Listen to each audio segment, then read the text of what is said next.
So, probably the most frustrating thing about battling spiritual warfare is nobody believes you. And you have to realize that you are living in a complete different reality than the rest of the human beings on this earth. You are at a different frequency, a different vibration than the rest of this world. Absolutely. You're on your own. During spiritual warfare, awakening, you're really on your own. It's your personal journey. Good morning, guys. I was kind of triggered by a comment I saw this morning. Somebody was asking me. Obviously, you guys can ask any questions that you want. I'm cool with that. But I'm still going to feel the way I feel. And I don't know why. Okay, I do know why. Somebody was asking me, so I'm so compressed. Watching this video, it seems like, are you going back to New Age? What's going on? What? There's no way you can go from New Age to Christianity back to New Age. The information that I am going to be sharing or incorporating into my videos, I'm not saying it's all facts, just like the previous video that I did yesterday. I'm not saying it's all facts about what's her name, Sophia, and all those characters. I'm just saying that this is actually quite interesting. It's something that I didn't know about, right? Does it make it wrong to share? I don't think so, because I didn't even know, and I found it so fascinating that there are these other stories that we don't even know about. It's like how they were saying now, the Pentagon is saying that they are preparing for the arrival of the Anunnaki. I've seen so many stories about these Anunnaki people, and the history of Kwana makes so much sense because it's even in the hieroglyphics. It's like, we're gonna do a video about it. It's so interesting, and I'm just like, there's so many characters that we don't know about. One thing about God that I know is that, or that I feel personally, is don't limit him to his creations. They say he rested on the seventh day, but what did he do thereafter? Because there's so many things and vibes in this place, right? Is this one the only one? Don't limit God. I think that there's more. You believe that there's planets out there. I believe that there's planets around, like over the wall, ice wall in Antarctica. I believe that Mars is there. Some of you believe that it's up there. And I believe that nobody can go up there. Do you understand? But I say that to say, okay, the person said to me, are you going back to New Age? And literally in that video, I'm speaking about, but everything always leads to God. God is God.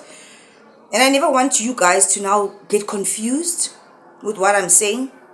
So I'm going to make it very clear right now. I believe in God. Forever will. That's never going to change. I can't go from the darkness into the light and then go back into the darkness. It's like, what kind of game am I really playing? However, if it is true that everything that God does, he does for you, not to you, then isn't it also that even when I was dabbling in New Age and I had that experience, God was doing it for me to get to this point. So whatever point I'm at right now, God is still doing this for me to get to the next point. So in the grander scheme of things, it's like I felt in a way like this person is trying to say, that's bad. That is so bad of you to do. You understand? To question or to have thoughts or to wonder or to research. I don't think that's bad. I think you must find out these things. And then you take it to the Lord in prayer. He'll tell you. So the things I find fascinating, I'm definitely going to speak about. It doesn't change my stance on who I am. Because I've seen the wonders in my own life that God actually can do and that he has done. And I have no reason to believe that he does not exist. But I also don't have a reason to believe that whatever part I'm in this journey, that we don't even know where we are. We don't know what we're doing. Razama. But I have no reason to believe that he is not controlling this phase of my life and that he's going to guide it. He definitely is going to guide it. So, but he's going to open my eyes to different things and both sides of the coin for me to get better understanding. Why did they do this? Why is this happening? Kanti, where are we really? And that's one thing I really want to know. Because, like I said in the beginning, you can't limit God. There's chokos and things in this world, and you look at them and the intricacy of how they were created, and you're just like, if God could make, it's just a perfect example, the human body. This thing just works on its own. Fine, the spirit is in there. Once the spirit leaves, the body dies, right? So doesn't that mean we're literally just like in a meat suit? And the spirit that's in us is the energy that is helping this thing to function. But also there are cells in there, and those cells are alive, and they're all individual cells working together for one common goal. Do you see how how expansive this could really be? God is so creative. He's so amazing. It's like, wow, look what you did, man. That's really cool. So I can't limit him to say, it all ends here. Human beings are the end all and be all. This civilization is the one, the greatest in everything. No. What about those buildings? The Tartarians? The giants? And it's so crazy because even with all these creations, every single one of them, including us humans, fucks up, right? Because God gave us free will. The same way he gave them free will. God has never actually caged or imprisoned anyone or anything. Everybody just has free will. Every creature has free will. So when they messed it up then, they messed it up because of the decisions that they made. When we're messing it up now, and we really are, we're messing it up because of our decisions. Generation after generation after generation, that shit piles on. But for you to sit and just be complacent and okay with everything and how everything is, you're a robot. You have to be a robot.